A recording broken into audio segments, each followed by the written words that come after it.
Are you looking to pass down some of your hard-earned wealth? Are you just beginning to invest and looking to provide the best life possible for you and your family, but don't know where to start? Maybe you're looking to create a roadmap to your retirement. Well, then you're in the right place. Welcome to A Life Well Planned, the Raymond James Limited podcast that follows a typical Canadian family as they plan out a smart and savvy financial path to a prosperous future. In the last episode, we met Josh and Megan, two newlyweds who came into an unexpected windfall of money after Megan's grandmother passed away. Knowing they want to invest in their future but unsure where to start, the couple met with Andy, a Raymond James advisor who has since been helping plan their finances so that they could comfortably start a family and maybe even pursue opening a coffee business. As the family has grown, so has Andy. He's now on his way to achieve his Associate Portfolio Manager designation. Now, we join them in the year 2005. The couple has purchased their first home. They've given birth to a little girl named Charlotte and have another baby on the way. As happy as they are, Josh is feeling restless for the next chapter. The war in Afghanistan continues. Prime Minister Paul Martin begins a 9-day trip to Asia and Indonesia today, surveying the aftermath of last year's Indian Ocean tsunami damage. Martin will also travel to Sri Lanka, India, Japan, and China. 190 nations gathered for the Montreal Climate Change Conference today, hoping to secure promises to curb the release of greenhouse gases and prevent the dire consequences of global warming. Today, Opposition leader Stephen Harper moved a motion of no confidence in the government of Paul Martin. I just don't understand why we need to do this now. We're still paying off our mortgage. Our hands are full with her and another on the way. Look, Meg, I get it. We've got a lot on our plate, but if we don't do this now, when are we going to? We're in our mid-30s. Our clocks are ticking. That place on West 4th where the toy store used to be is for rent. It would be perfect. That's because the toy store closed because there was no foot traffic over there. Well, there's not now, but the neighborhood's changing fast. The toy store wasn't selling delicious coffee made by a young, cool husband and wife. So what do? Quit our jobs? I just got promoted to principal. You wouldn't have to quit your job. I know it would take a lot of time, so I'll quit my job. I hate it anyway. I feel like I'm wasting away over there. It wouldn't be long before we're turning a profit. A year at most. This is both our dream, right? It is. Yes. It never ends. I think we should see Andy. Yeah, Andy's always got the answers. I love that guy.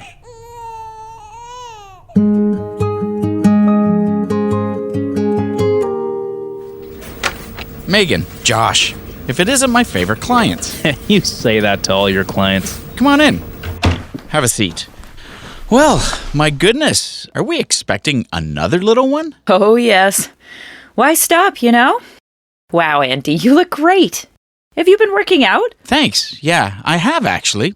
Just getting into some new habits. Nothing crazy. What do you do? Cardio? Strength training? Well, a little of both, you know. How many reps do you usually do? Well, it depends. There's so much conflicting advice out there on how many reps, how many sets, how much cardio you should do, blah, blah, blah, blah, blah.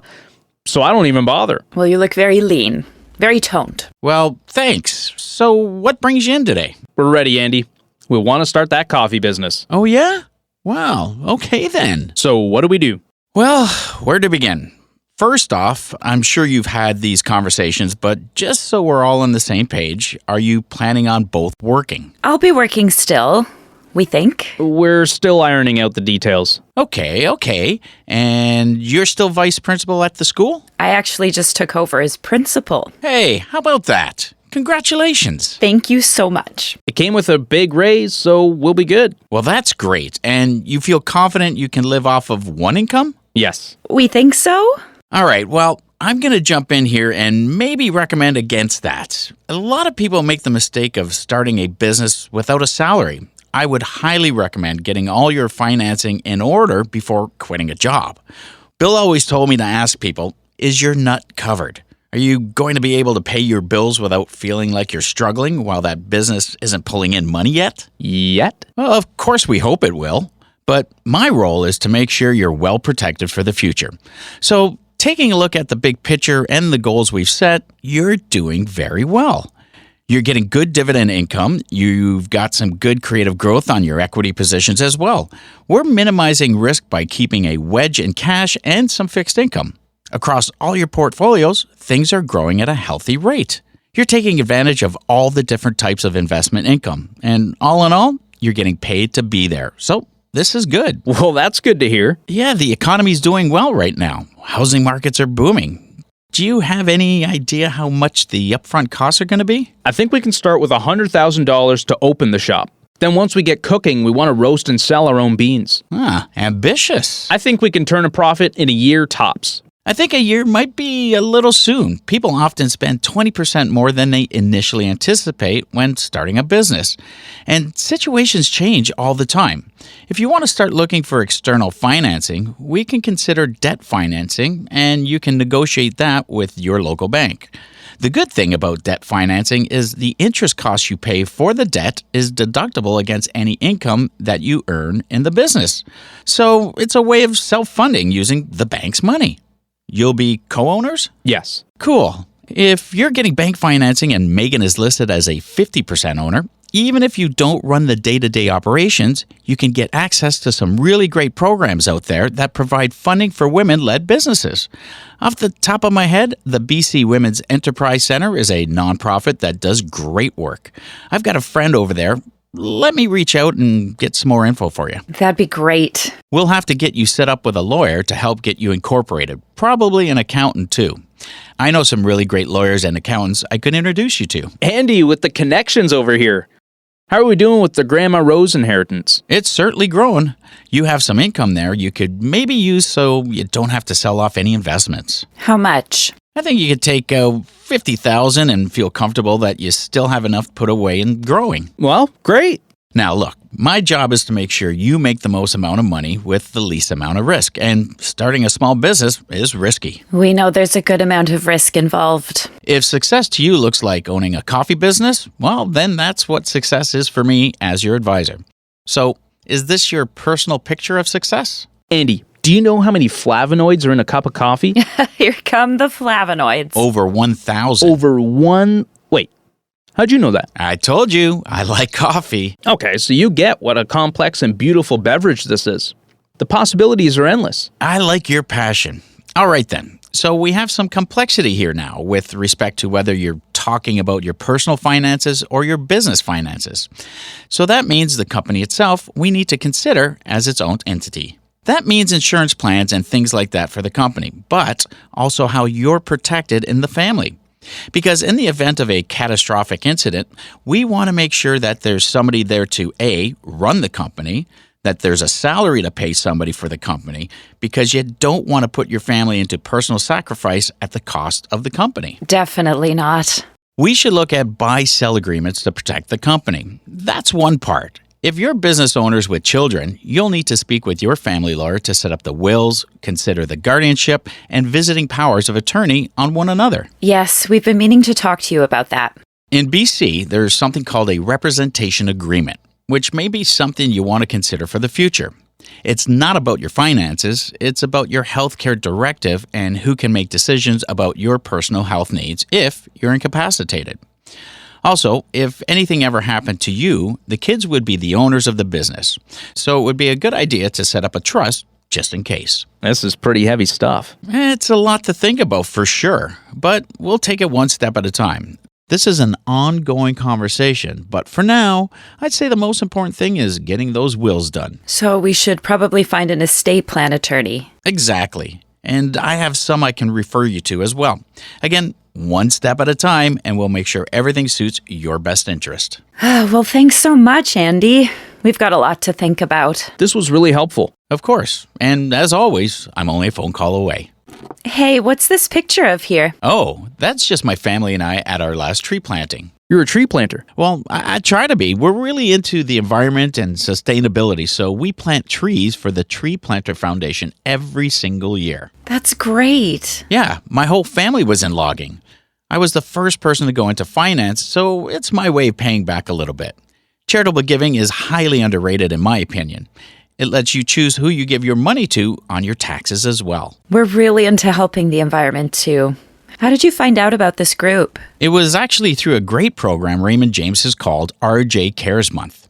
It's a month of volunteering. We give our staff one paid leave day a year, and they choose which charity they want to volunteer with. So we have this one particular event, the Raymond James Canada Foundation. I organized a tree planting day. We brought the whole family, had a fantastic time, and after we had that family experience, we went home and we talked about it. We thought this was something maybe we can get our clients involved with. Well, we would love to get involved sometime. Oh, great to hear. I'll send you some info about it, and we can talk about your own charitable giving too, if you'd like. Absolutely.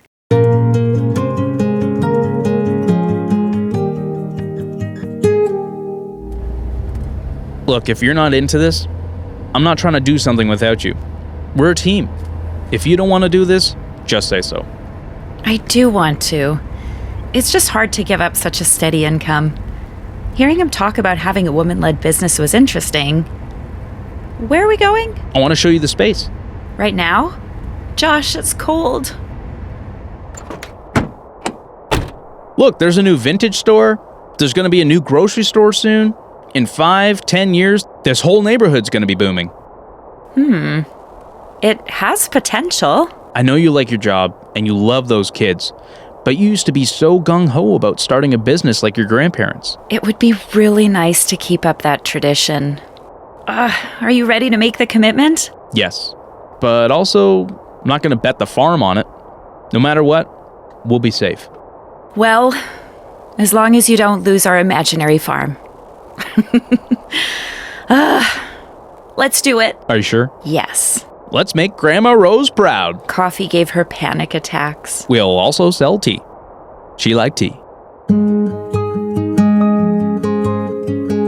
Can Josh and Megan successfully build a coffee business while managing their family's finances?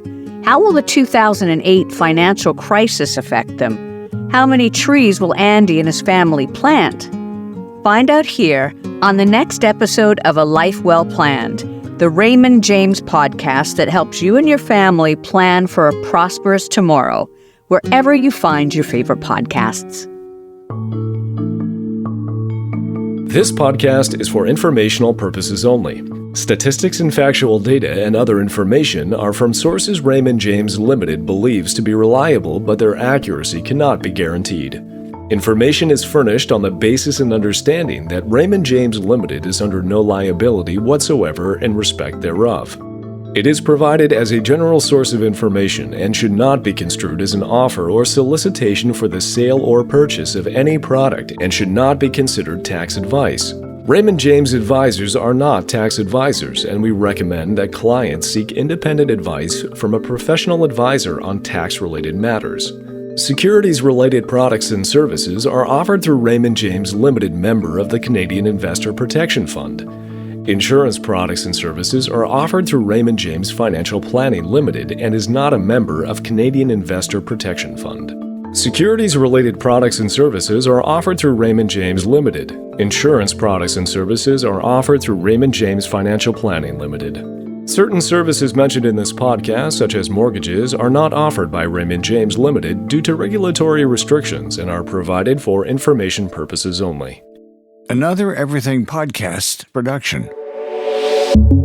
Visit everythingpodcast.com, a division of Pattison Media. Subscribe wherever you get your podcasts.